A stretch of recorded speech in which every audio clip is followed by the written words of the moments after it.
Hola, ¿qué tal? ¿Cómo estás? Bueno, vamos a seguir con el estudio del tema uno, por donde lo dejamos en el vídeo anterior.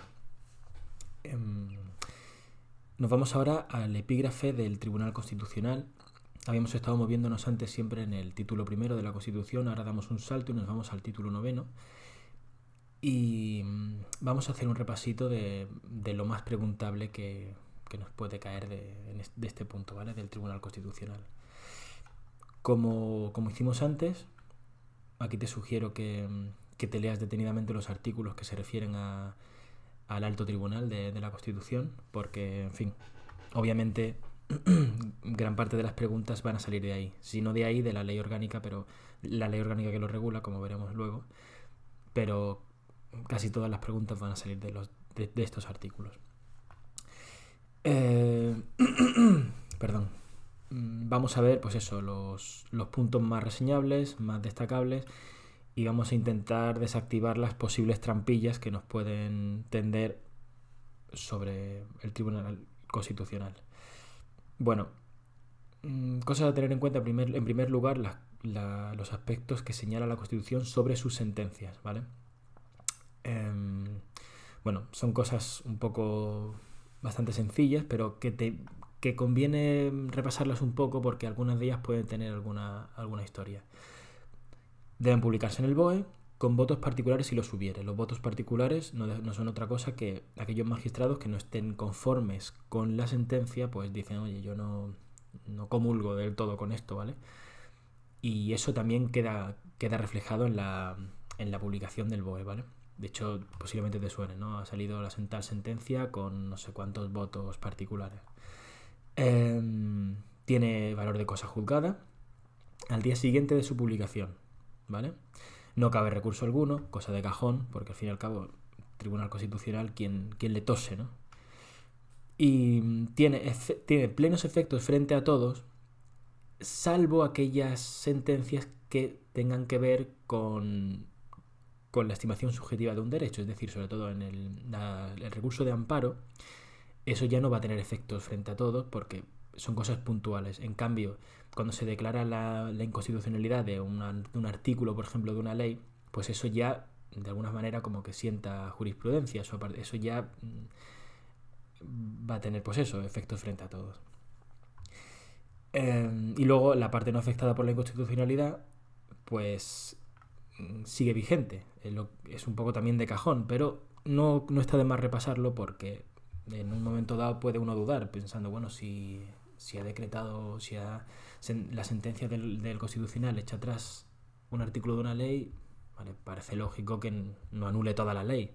Pues es así, o sea, no anula toda la ley, anula lo que anule la sentencia, sin más. Como digo, cosas muy sencillas, pero que bueno, que está bien tenerlas en cuenta porque es lo que dice es lo que aparece en la Constitución. Y al fin y al cabo es bastante preguntable. No hay tampoco gran cosa sobre el Tribunal Constitucional que puedan preguntar, me parece a mí.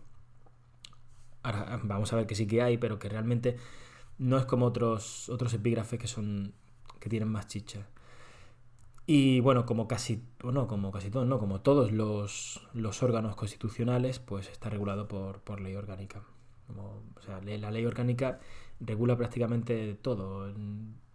Todos los órganos, tipo Tribunal de Cuentas, Consejo General de Poder Judicial, etcétera. Todo eso va por ley orgánica. Bien, es lógico, no sé, son los órganos fundamentales que, que marca la Constitución. Bueno, y aquí llegamos un poco a lo más laberíntico, que es el tema de los miembros y la composición. Aquí hay que aplicar, o sea, esto es un trabajo de memoria pura y dura, pero se le puede intentar buscar algún tipo de... Podemos buscarle claves para que nos sirvan de anclaje mental, por decirlo así, para ir asimilando cosas. Para empezar, el tema de la duración del mandato. Eh, bueno, como ves aquí son 12 miembros, ¿vale? Los que componen el Tribunal Constitucional. Y la duración de mandato son de 9 años. 9 años, que es la duración de mandato más larga de todos los órganos constitucionales, ¿vale? No hay ningún órgano cuyos miembros tengan mandatos así de largos, ¿vale? Te digo un poco para que de en adelante tengas eso como referencia, porque seguramente te bailarán las cifras, ¿vale? Pues que sepas que este es el que más largo, los mandatos son más largos. Y otra clave es que va siempre, digamos, yo cuando lo memoricé, cuando me lo aprendí en su día, lo veía siempre como en packs de 3, ¿vale? Son 12 y se renueva por terceras partes. Eso es decir, de grupo de 4 en 4, ¿vale? Y, y eso ya nos va a dar la clave para aprender lo siguiente, y es que se van proponiendo, son 4 a propuesta del Senado, 4 a propuesta del Congreso, y luego 2 y 2 que son del gobierno, gubernamentales, que los propone el Consejo de Ministros, pero en realidad ahí el que manda es obviamente el presidente del gobierno, y de 2 del Consejo General del Poder Judicial. Es decir, si hemos dicho que se renueva por terceras partes, las renovaciones coinciden precisamente con estos bloques, es decir, con el bloque de los 4 del Senado, luego los 4 del Congreso y el bloque de los del Gobierno y del Consejo General del Poder Judicial. Y así es como se van dando las renovaciones. Y bueno, decir que la propuesta de estos magistrados se da en los que proponen las Cortes, va por mayoría de 3/5. Otro detalle a tener en cuenta, detalle que en realidad tampoco tiene mucho misterio, porque es lo que ocurre con prácticamente todo en la Constitución, todos estos cargos, que los nombra el rey. O sea, el presidente del gobierno, el Consejo General del Poder Judicial, el Parlamento, el Congreso, pueden proponer, pero salvo una excepción que vamos a ver luego, siempre en realidad, hasta los consejeros de cuentas del Tribunal de Cuentas los nombra el rey, ¿vale? Eso hay que tener mucho cuidado porque te pueden buscar las vueltas, salvo una excepción que veremos ahora más adelante, ¿vale? Y por eso tenemos aquí 12 miembros nombrados por el rey. Luego un breve apunte aquí sobre el presidente y el vicepresidente, que lo nombra el rey obviamente, pero de entre sus miembros, a propuesta del pleno, ¿vale? O sea, el pleno del tribunal hace una votación secreta y propone al presidente que lo nombre al rey dentro de sus miembros. No es como ya veremos más adelante en otros órganos en los que el presidente va aparte, ¿vale? El presidente llega después. No, aquí el presidente ya forma parte del pleno, y entonces el pleno mismo lo propone y se queda dentro de esos 12. Es uno más siendo el presidente, y como es número par, tiene el voto de calidad, ¿vale? Es decir, en caso de un empate, pues el suyo es el que rompe el empate. Más cosas a tener en cuenta. Bueno, los requisitos curriculares, por decirlo así, es que tienen que ser magistrados, fiscales, profesores universitarios, funcionarios, abogados, juristas, en definitiva, con 15 años de experiencia y reconocida competencia, ¿vale? Esto es siempre así, ¿vale? Por ejemplo, en el Consejo General del Poder Judicial también es esto. El único sitio en el que no son 15 años es si no recuerdo mal, es el presidente del Consejo General del Poder Judicial, que es a su vez presidente del Tribunal Supremo, tiene que tener 25 años. Los demás son siempre 15 años, ¿vale? Incluso en el Tribunal Constitucional, a propósito de lo cual existe una cierta controversia, porque hay gente que dice que debería pedirse más, porque al fin y al cabo esta gente son intocables, por decirlo así. Bueno, relacionado con este carácter excepcional de estos cargos, el tema de las incompatibilidades, y es que tienen todas las incompatibilidades habidas y por haber, ¿vale? No pueden desempeñar mandatos representativos, es decir, no pueden ser ni alcaldes de su pueblo, ni mucho menos pues, nada de ser elegidos en el Congreso de los Diputados, el Senado. O sea, son incompatibles. Lo único que pueden hacer, resumiendo, es ser magistrados del Tribunal Supremo, del Tribunal Constitucional, nada más. y además de sus propias de todas estas incompatibilidades, les es aplicable el régimen de incompatibilidades de los miembros del Poder Judicial, ¿vale? De jueces y magistrados, pero vamos, que es que no pueden ser ellos mismos ni jueces. Luego, competencias del Tribunal Constitucional, es decir, ¿qué hace el Tribunal Constitucional, ¿vale? Pues tenemos aquí que por un lado, digamos que resuelve los recursos de inconstitucionalidad y la cuestión de inconstitucionalidad, que son muy parecidos, ¿vale? Vamos a empezar por eso. Se refieren a leyes y normas con rango de ley, ¿vale? Las normas con rango de ley, cosa que ya veremos en el tema referente a las fuentes del derecho, pues son los decretos ley y los decretos legislativos, ¿vale? Que atenten contra los artículos que vimos más arriba, ¿vale? Que son el 14, del 15 al 29 y del 30 al 38. Lo pongo así un poco para que se vea la separación, pero no deja de ser el capítulo segundo del título primero, ¿vale? Capítulo segundo, las dos secciones y el 14 que, como recordarás, quedaba fuera. Pues todo aquello que vaya en contra de esto, todas leyes y normas con rango de ley que vayan que choquen con estos artículos, pues son susceptibles del recurso de inconstitucionalidad y de la cuestión de inconstitucionalidad. Y vamos a ver ahora cómo o quién lo interpone, ¿vale? El recurso de inconstitucionalidad lo interponen o 50 senadores o 50 diputados. Es decir, aquí ya hacen falta un cierto poder político. El defensor del pueblo, el presidente del gobierno y los órganos ejecutivos y las asambleas legislativas de las comunidades autónomas. Es decir, es un poco la versión de las comunidades autónomas de lo que sucede a nivel estatal, ¿vale? Que es el presidente del gobierno, equivale, podríamos decir, a los órganos ejecutivos, y las asambleas legislativas no dejan de ser, pues, la versión autonómica de los 50 diputados o 50 senadores, ¿vale? Y en el caso de la cuestión de inconstitucionalidad,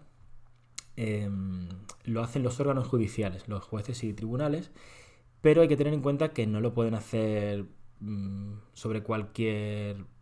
respecto a cualquier ley, sino en aquellas que les toquen cuando estén ellos desempeñando sus funciones judiciales, ¿vale? Aquí he incluido los plazos de presentación, y está bien que empecemos a manejar ya estos datos, esta información, porque esto conviene sabérselo. Yo creo que serían preguntas bastante más chungas de lo esperable en este tema. No creo que vaya por aquí, pero no está de más, ¿vale? Por eso, bueno, tienes aquí los plazos y detalles para que, por ejemplo, veas que en la cuestión de inconstitucionalidad no se puede hacer en cualquier momento, no puede ser simplemente nada más empezar el procedimiento, sino que tiene que ser una vez concluso el procedimiento dentro del plazo para dictar sentencia. Esto, ya digo, no es especialmente importante, ¿vale? No es especialmente relevante los plazos aquí, pero bueno. También esto luego lo vamos a ver en otros temas, así que bueno, ya digo, no te preocupes demasiado por esto, pero ya que está, si lo empezamos a manejar está bien. Bueno, luego el recurso de amparo, que también lo vimos más arriba, y aquí lo pueden interponer la persona natural o jurídica con interés legítimo, es decir, tú no puedes interponer el recurso de amparo porque creas que están vulnerando los derechos constitucionales de tu vecino o de tu colega. Eso no funciona así, tienen que ser los tuyos propios, y lo puede interponer la persona natural o jurídica, ojo con lo de jurídica, el Ministerio Fiscal y el Defensor del Pueblo. Ya te hago aquí un breve apunte, aunque luego lo miraremos más adelante, que el Defensor del Pueblo es la única figura que puede interponer el recurso de inconstitucionalidad y el de amparo al mismo tiempo, ¿vale? Eso para que te sirva un poco de anclaje mental, ¿vale? ¿Frente a qué? Pues frente a actuaciones de los poderes públicos que vulneren los derechos de las personas persona jurídica o natural, que se recogen en estos artículos, que son los que vimos antes, ¿vale? Que son los artículos, el 14 más la sección primera del capítulo... Sección primera, es que ya lo tengo que pensar, que la sección primera del capítulo segundo del título primero, que son estos de aquí, el del 15 al 29, y el que quedaba fuera, te acordarás, el de la objeción de conciencia, ¿vale? Es que esto hay que darle unas cuantas vueltas porque es escurridizo, ¿vale? Sobre todo porque tienes que visualizar. Yo te sugiero mucho que te empapes de esto, de este y de este. Bueno, quizás este más para los nombres, pero visualizar esto ayuda mucho, ¿vale? Porque así, si te empapas de esto, si lo visualizas, vamos, yo siempre lo hago así, yo siempre me intento recordar la imagen, ¿vale? Recordar dónde está esto. Esta es la sección primera, sección segunda, del capítulo 2, del título primero, ¿vale? Simplemente. Y nada, los plazos según el origen de aquello que impugnamos. Es decir, si impugnamos decisiones o actos de las Cortes Generales o las Asambleas Legislativas sin fuerza de ley, va a ser un plazo. Las decisiones del gobierno del Estado o de las comunidades autónomas va a ser otro plazo. Como puedes ver, el plazo para recurrir con el recurso de amparo las decisiones del gobierno, es decir, del Poder Ejecutivo, es el menor de todos. De alguna manera es como que se le da la posibilidad de librarse de eso con más facilidad. Por otro lado, son los que más pueden vulnerar en realidad, porque son precisamente estas actuaciones las que con más posibilidad pueden vulnerar los derechos estos, ¿vale? Y nada, luego un órgano judicial que, por ejemplo, una sentencia con la que uno no comulgue, piense que está dañando sus derechos, pues también este es el plazo, ¿vale? De 30 días. Detalle importante es esto que aparece aquí, que es el último remedio, ¿vale? Como recordarás del vídeo anterior, los artículos comprendidos dentro del recurso de amparo, amparados, valga la redundancia, por el recurso de amparo, a su vez también tenían la posibilidad se les podía defender con un procedimiento especial, preferente y sumario.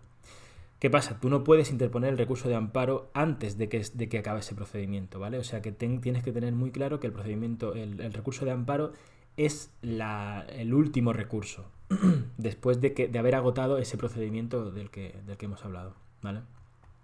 Y nada, luego el conflicto de competencias, que esto es muy sonado, recurrir al Constitucional para solventar conflictos de competencias constitucionales entre el gobierno central y los gobiernos de las comunidades autónomas, ¿vale?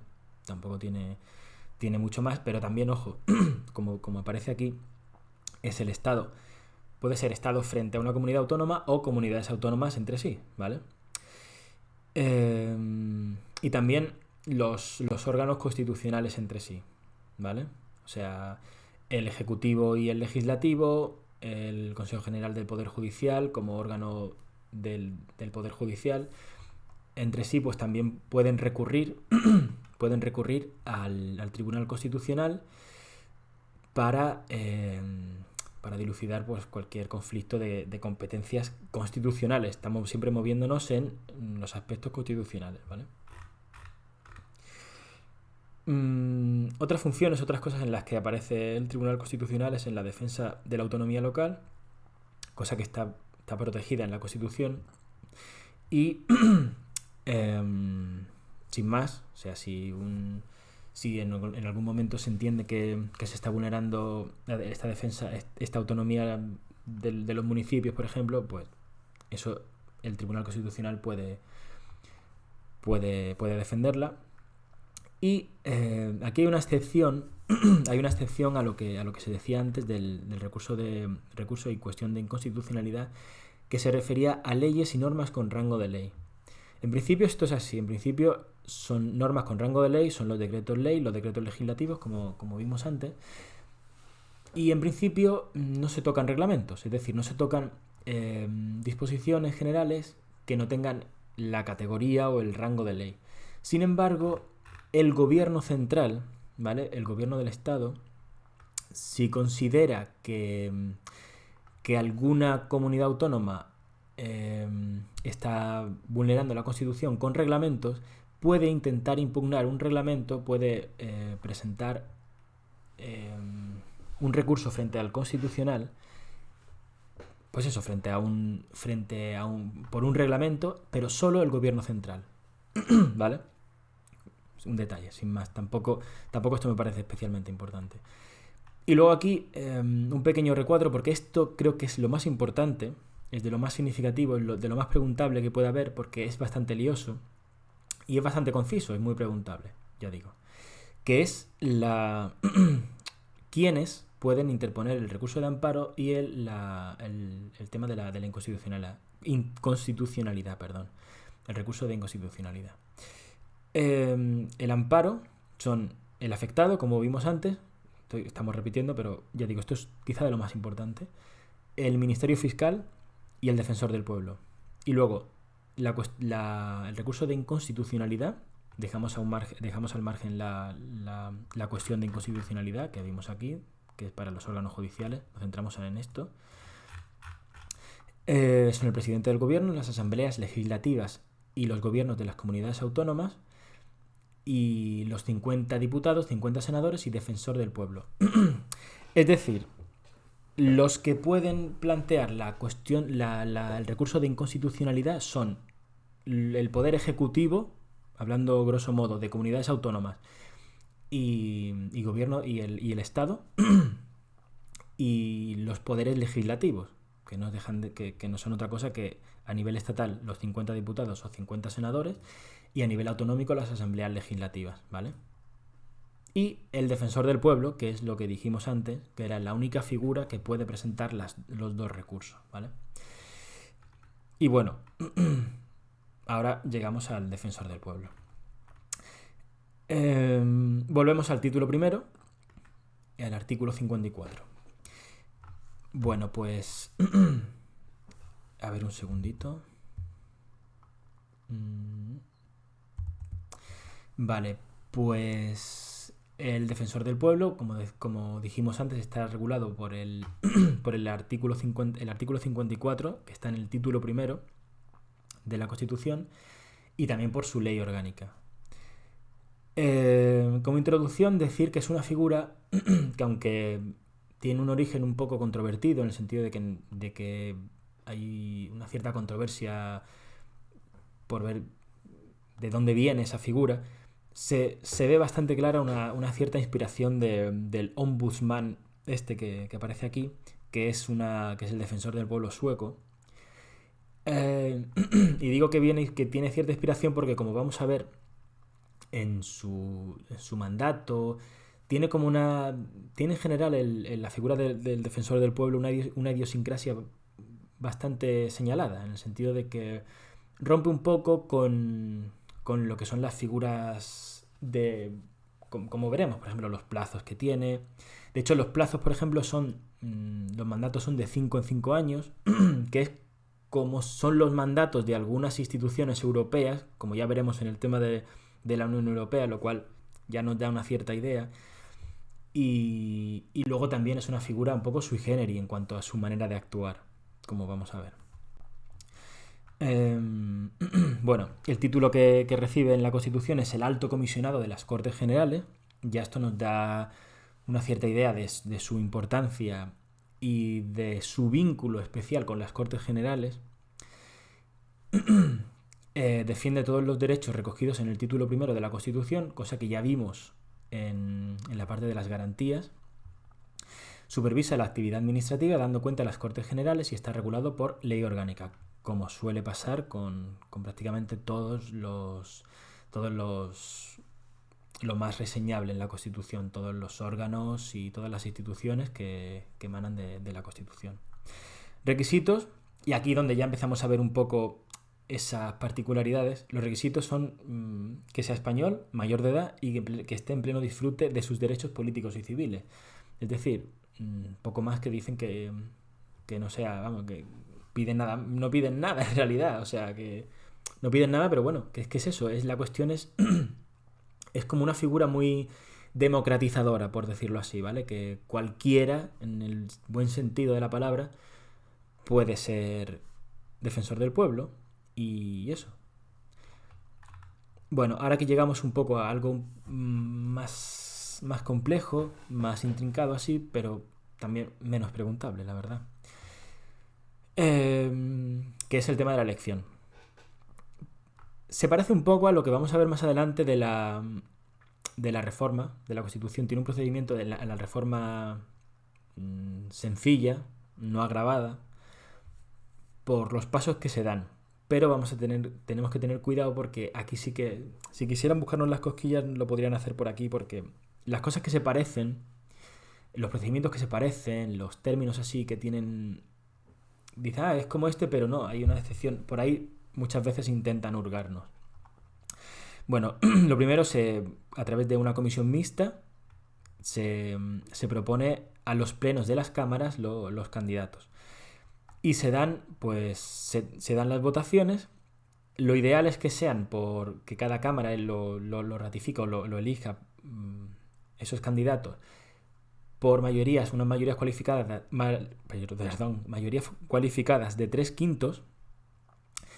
Y si no se da eso, hay una segunda opción, como un plan B, en caso de no alcanzarse esas mayorías, y es que el Congreso le da un 3/5, lo acepta a los candidatos, al candidato por 3/5, y ya sería válido con que el Senado lo votase con mayoría simple.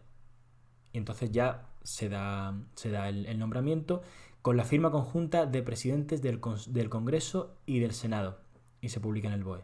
Mucho ojo con esto. Y aquí ya vemos otro relacionado con lo que decíamos antes de la excepcionalidad, de las particularidades. Es la única figura así relevante de la Constitución, el único cargo constitucional importante, por decirlo así, hablando para que nos entendamos, que no lo nombra el rey. Lo nombra conjuntamente el presidente del Congreso y del Senado, ¿vale? Muchísimo ojo con eso, porque más que porque eso sea preguntable, que también, que es muy preguntable, es súper preguntable, porque eso también nos sirve para tener clara que, vale, la excepción es el defensor del pueblo, la norma es lo demás. ¿Qué es lo demás? Nombra al rey, ¿vale? Sin más. Y bueno, aquí he puesto una serie de detalles lo más reseñable sobre la figura del defensor del pueblo. Son mandatos de 5 años, cosa que ya comentamos antes, y que guarda cierta relación con lo que ya dije, ¿no? Con las instituciones europeas, en el sentido de que ya veremos que suele ser el ciclo más habitual. 5 años. Que, en fin, que creo que puede servir un poco para ubicar cosas. Tiene 2 adjuntos nombrados por él, aunque lo nombra él, obviamente tiene que contar con el beneplácito de las Cortes. No puede nombrar a quien le dé la gana, así tan libremente. Y también, como sucede, por ejemplo, con el Tribunal de Cuentas, digo por hilar un poco cosas, no solamente supervisa la administración del Estado, también de las comunidades autónomas. Hay que tener en cuenta aquí, nos sirve un poco para ubicar esto, para un poco memorizarlo bien y verle la lógica. Es decir, la Constitución se hace en un momento casi no, un momento preautonómico, todavía no estaban las autonomías como las conocemos hoy.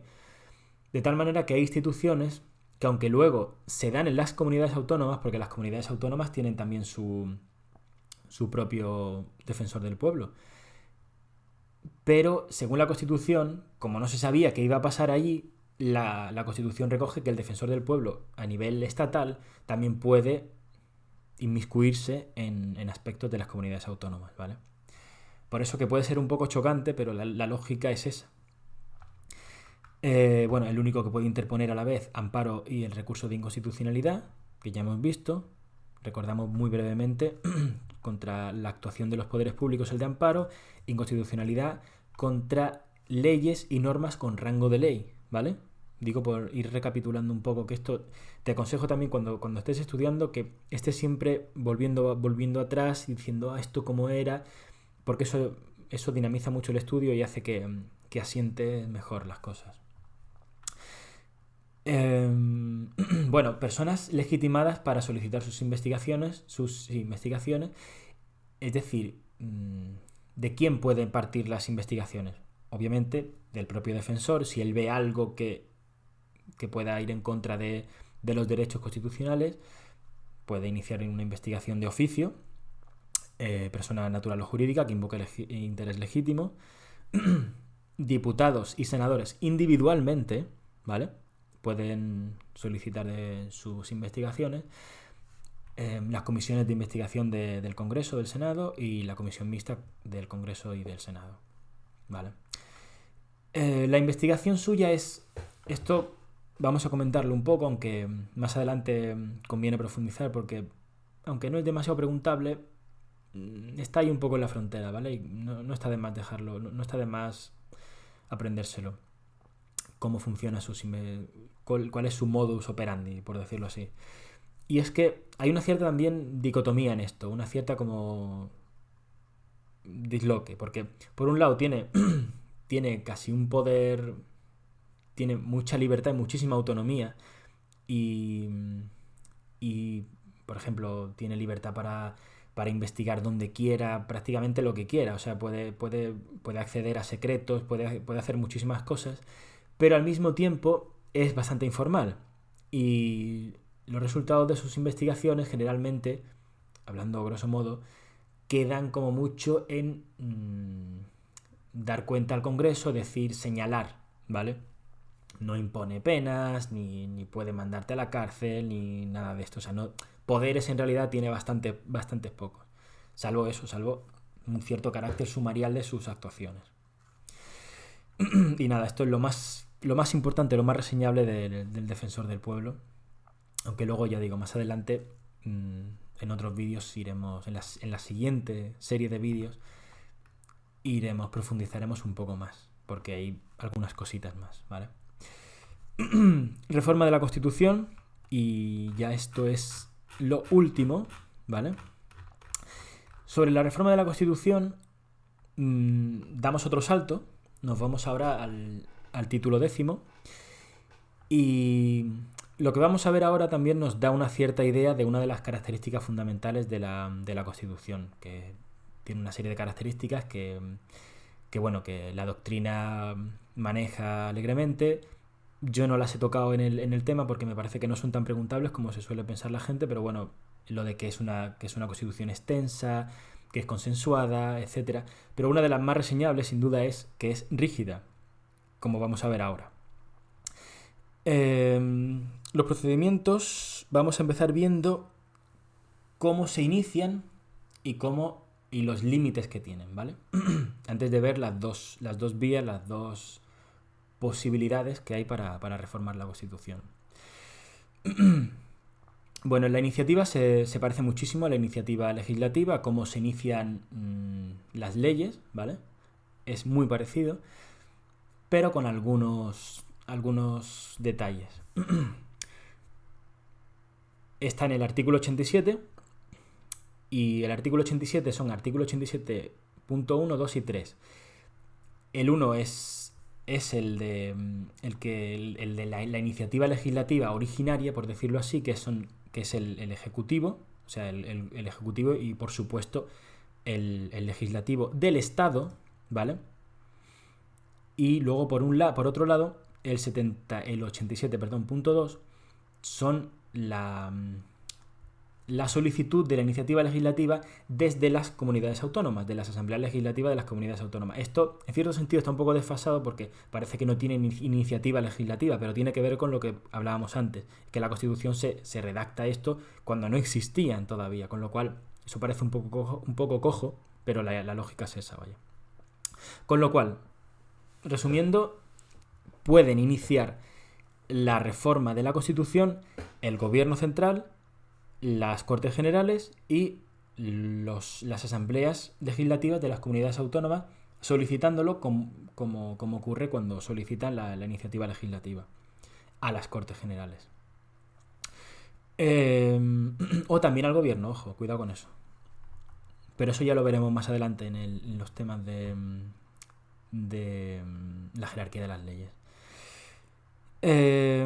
Bueno, tener en cuenta que el poder político que hace falta para iniciar esto desde las Cortes, esto es preguntable, lo siento, pero esto hay que sabérselo, que desde el Congreso lo pueden iniciar o bien 2 grupos parlamentarios o bien 1/5 de los diputados, y desde el Senado hacen falta 50 senadores que no correspondan al mismo grupo, ¿vale?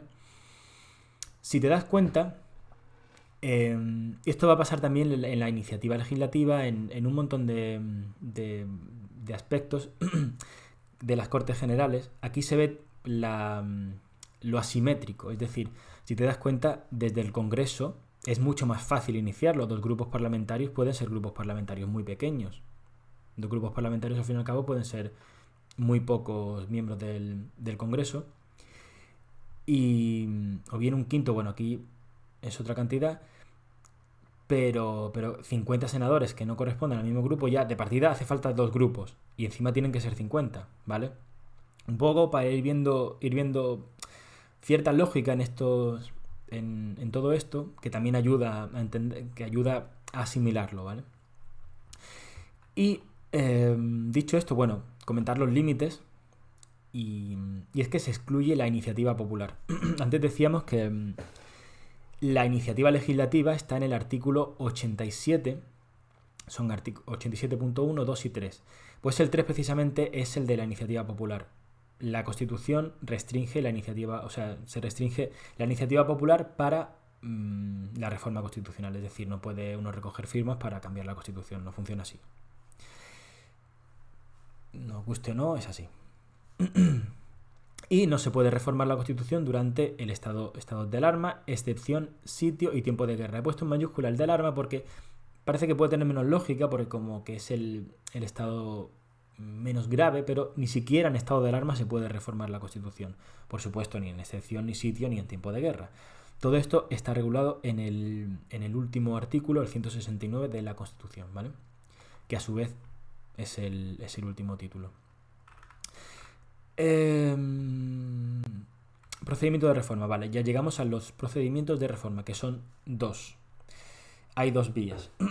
Una vía general normal, como no tiene nombre, como muchas cosas de la Constitución, podemos llamarla la vía light, que es la del 167, y luego otra, la total, esencial o agravada, la vía heavy, para que nos entendamos, del artículo 168. La lógica, si son 166, hemos dicho antes, para ubicarnos, que el último artículo es el 169, que es el que pone los límites estos a que no se puedan reformar la Constitución durante estos estados de alarma, excepción, sitio y tiempo de guerra. Volvemos atrás 2 y vemos las dos vías de reforma, que son las del 166 y 168. ¿Cómo aprendemos eso? Bueno, ¿cuál es más grave? 166, 167 y 168. Pues la que tiene más, vamos a decir que es la más grave, pues es así, ¿vale? 166 es la light y la 168 es la heavy. Lo siento, pero es que no me he podido reprimir con lo de light y heavy. Y la diferencia, ahora vamos a entrar, dejamos para luego las vías, el procedimiento, pero la diferencia es que en la total, esencial o agravada se reforma o la totalidad de la Constitución, o el título preliminar, o en título primero, la sección primera del capítulo segundo o la corona, ¿vale? Que es el título segundo. Si se toca cualquiera de estas cosas, ya estamos hablando de una reforma agravada, ¿vale? Esto hay que sabérselo. Esto es muy importante. Esta página de aquí, esto es súper preguntable. Muy, muy preguntable. Ahora, lo bueno es que aquí está muy, muy condensado y que no tiene más. En realidad no tiene más que esto. Es sencillo, ¿vale? Y aquí el estudio nos renta mucho porque es muy posible que nos caigan preguntas, pero se van a mover siempre por aquí, dentro de estos cauces, ¿vale? No nos van a hacer la puñeta. Si te sabes esto, si te sabes qué artículo es y la diferencia entre uno y otro, obviamente la diferencia, por cierto, es que la normal o general, la light, es cuando no se toca nada de esto, ¿vale? Simplemente, por descarte. Así que nada, vamos un poco al lío, que es donde aquí está la chicha, lo problemático. Y es lo que tiene que ver un poco, por hilarlo con lo que decíamos antes, con la rigidez. Vamos a ver lo difícil que es, a nivel político, reformar la Constitución. No solamente la reforma dura, la reforma heavy, incluso la reforma light ya tiene bastante problemática a nivel político, bastante compleja.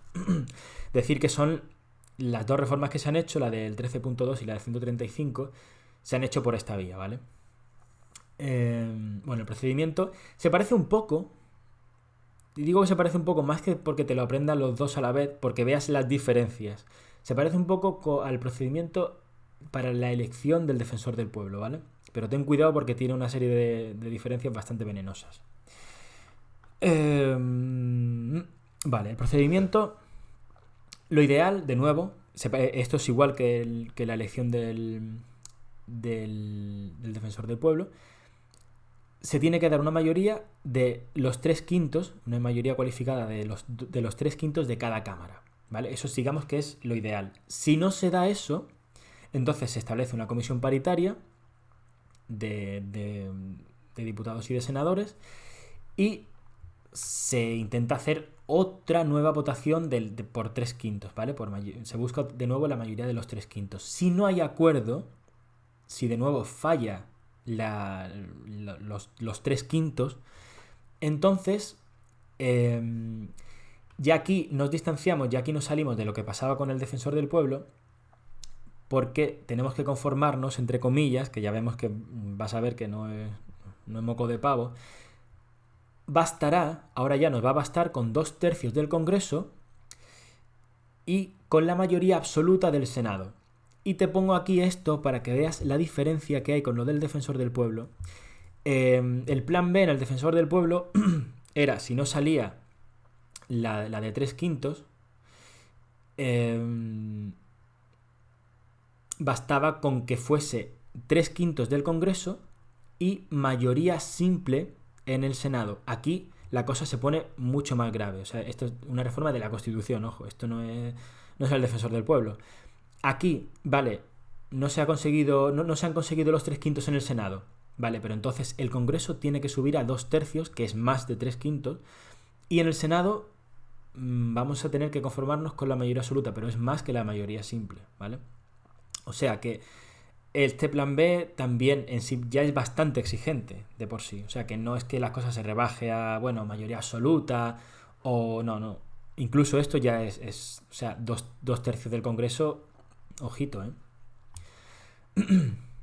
Y luego tiene otra cosa y es la posibilidad, una vez que se aprueba, ya sea de primeras o con el plan B, llamémoslo así, está la posibilidad de hacer un referéndum de ratificación por el pueblo, cosa que tiene que darse, tiene que solicitarse dentro de los 15 días siguientes a la aprobación por una 10ª parte de cualquiera de los miembros de cualquiera de las cámaras. Mucho cuidado con cualquiera de las cámaras, porque hay otras cosas en las que es de una cámara o que ya entra en juego lo de la asimetría. Aquí no. Aquí, con que lo pida el 10% de los senadores, por ejemplo, ya valdría. Ya sea senadores o... Digo senadores porque es como donde puede estar la duda por ser un poco, entre comillas, de segunda, ¿vale? Con respecto al Congreso. Y vamos con la reforma total, esencial, agravada o heavy, como la llamo yo coloquialmente. Que es la que regula el artículo 168, repetimos, 167 la suave, la light, 168 la agravada, ¿vale? Y luego ya 169, último artículo de la Constitución, que es el que impone los límites, ¿vale? Cuando no se puede reformar la Constitución. 168, y ahora ya el procedimiento aquí, en cierto sentido, es más simple, pero al mismo tiempo es más difícil, es más difícil de alcanzar y muchísimo más problemático. Más simple porque es en plan, no hay plan B, o sea, es esto o nada, esto o nada, esto o nada. El procedimiento es, para que veáis, lo de heavy no es solo un capricho mío. La aprobación del principio de reforma, o sea, para empezar aquí la historia, tiene que aprobarse por 2/3 partes de cada cámara, tiene que aprobarse lo que es la iniciativa, es decir, tiene que aprobarse que todo se ponga en marcha. Es decir, se hace una manifestación sobre la oportunidad y el carácter general de la reforma, ¿vale? Simplemente se dice, venga, sí, vamos para adelante con esto, ¿vale? Y eso solamente hace falta una mayoría de 2/3 partes, ¿vale? Recordamos que el artículo 168, la reforma heavy, la reforma agravada, solamente se da cuando hay reforma total, título preliminar, sección primera del capítulo segundo del título primero, es decir, los derechos más esenciales, y la corona, ¿vale? De aquí que mucha gente diga, bueno, ¿por qué no se reforma lo de la corona? ¿Por qué no se reforma, por ejemplo, lo de la... lo diré. La sucesión, ¿no? Para que sea igualitaria, ¿no? Entre hombres y mujeres. Porque según, como ya veremos luego en el tema siguiente, tiene siempre primacía del varón, etcétera. Pues eso se quiere, siempre hay como socialmente estaría muy bien visto, ¿no? Un cambio ahí, pero claro, ¿quién es el guapo que hace esto que vamos a ver ahora? Volvemos a esto. Aprobación del principio de reforma, o sea, decimos, venga, vamos a hacerlo, y ya, por lo pronto, 2/3 partes y se disuelven las cámaras. O sea, tenemos que hacer elecciones. Claro, es lo que digo. Con lo que les cuesta a los políticos llegar al poder, quien dice, no, venga, vamos a enfrentarnos a unas elecciones, que es un poco tirar los dados. Por eso hay tanta reticencia. También tiene sentido, con cierta lógica, ¿no? Que algunos aspectos de la Constitución, como más esenciales, se blinden así. Total, volvemos. Disolución, si han dicho que sí, las 2/3 partes de cada cámara, a seguir con la cosa, a iniciarla, mejor dicho. Las nuevas cámaras deciden, se hace la votación, las nuevas cámaras deciden si seguir adelante, o sea, de nuevo, seguimos adelante, aquí ya basta con mayoría absoluta de cada cámara, y luego se hace un estudio del texto de reforma y se hace otra nueva votación. Y de nuevo, 2/3 partes. No hay planes B, como decía antes, y aquí siempre en la reforma agravada son la mayoría de 2/3 partes. Y si sale esta última votación de 2/3 partes, se hace sí o sí. Ahora sí o sí, ya no es una opción de si quiere una décima parte, no, esto ya es por narices. Se hace un referéndum de ratificación. Es decir, el pueblo tiene que votar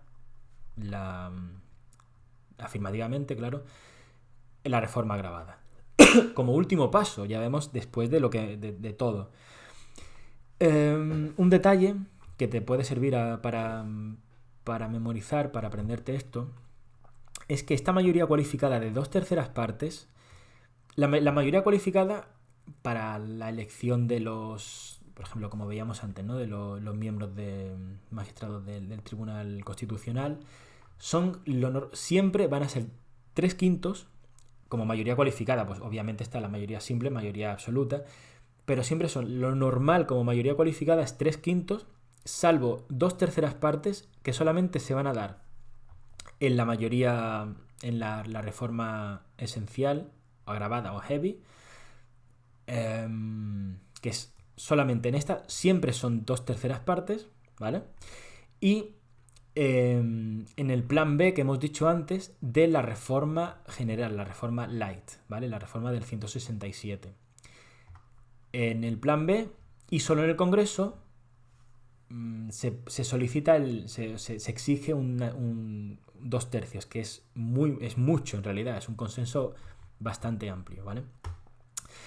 Y nada, esto, hasta aquí lo más importante de la reforma. Sabiéndote esto, de verdad, sabiéndote esto, aunque luego vamos a profundizar más, pero sabiéndote esto vas a tener, ya lo verás cuando hagas test, vas a poder responder prácticamente a todas las preguntas que te puedan hacer. Es lo bueno que te decía al principio de este tema, ¿vale? Que está muy claro por dónde se mueven.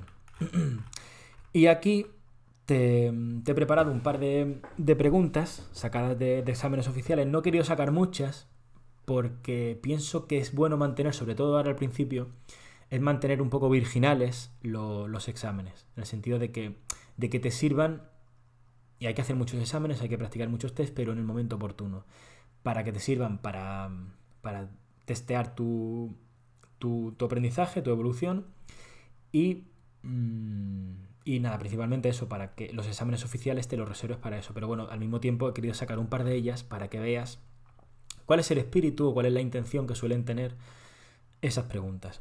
La primera, ¿qué parte de la Constitución española en adelante, Constitución CE, perdón, en qué parte se regula la nacionalidad española? Dice, así a bote pronto, pero claro, yo te dije antes que esto te lo tenías que saber, sobre todo del 1 al 38, y luego que faltan aquí el 53, 54 y 55, ¿vale? Porque estos están fuera de aquí porque aquí se recogen solamente los derechos. ¿Qué pasa? Si te has mirado esto y te has mirado también ubicándolo, como te dije, pues te va a ser fácil encontrar que la nacionalidad está aquí y que está dentro del capítulo 1 del título primero, ¿vale? Con lo cual, esta pregunta, título primero, ¿vale? No tiene más. Es de acuerdo con su preámbulo, ¿quién ratifica la Constitución española? Vale, estas de las preguntas que tienen que ver con lo que yo te decía antes de la música, ¿no? Del familiarizarte con las palabras clave y demás. En realidad a mí me da igual lo que diga el preámbulo, con muchas comillas, pero si yo he escuchado 1000 veces ratificación, referéndum de ratificación, referéndum, ¿quién lo ratifica? Pues el pueblo español, o sea, es que no tiene más, ¿vale? En fin, ya te digo, te lo he puesto un poco para que veas un poco el nivel de dificultad. Estas son preguntas medias en cuanto a...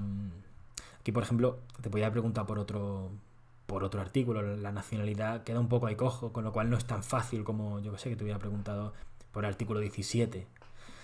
Pero bueno, nada, y las respuestas aquí, por si eso, si las quieres ver. A ver un momento. 3B, vale, que por un momento digo, era el gobierno, digo, ¿qué coño? Bueno, que ya está, que aquí lo vamos a dejar. Espero que te haya parecido interesante, instructivo y nada, como te dije, la idea de estos primeros vídeos es sobre todo ayudarte a encauzar el estudio, ¿vale? O sea, que cuando te pongas a estudiarlo, a profundizar, tengas claros estos puntos cardinales, estos puntos claves que hemos estado trabajando aquí. Que sin embargo, en este tema, como ya he dicho varias veces, realmente si te sabes lo que hemos hablado aquí, lo que hemos visto en estos vídeos, no vas a tener prácticamente ningún problema. Es muy difícil que te pillen. Y nada, no me entretengo más. Que nos vemos en otro vídeo. Chao.